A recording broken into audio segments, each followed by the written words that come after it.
Of all the amazing teachers and mentors I've had over the years, one that really stands out is Dr. Henry Sims. I was studying organizational communication at the University of Maryland, and this was back in the day that when you needed to do research, there was no way to Google anything, so I'm in the stacks and I'm doing this research, and I'm noticing this name is coming up again and again, Dr. Henry Sims. And finally, like, where does this guy teach?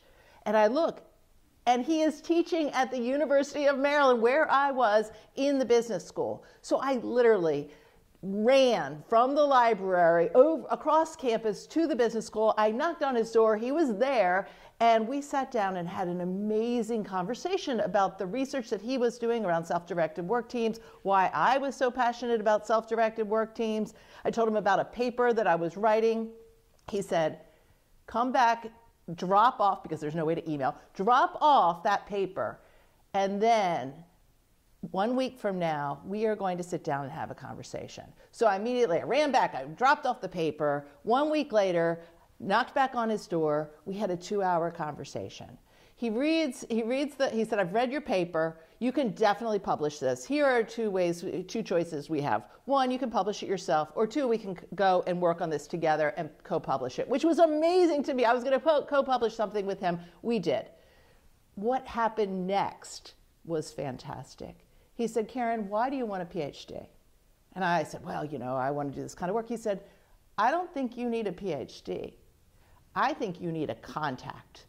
Strikes me that you're not wanting to do research and teaching. What you are meant to do in this world is to go do this work in organizations. How about I take you to lunch?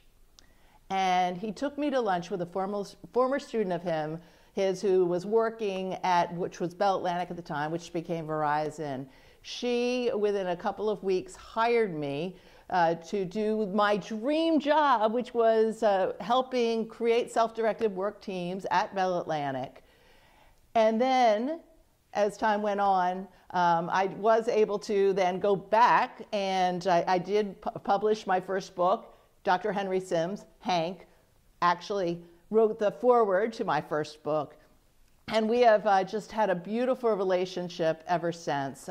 He encouraged me. He helped me to see something that I could not see in myself, that there were possibilities to do this work in organizations.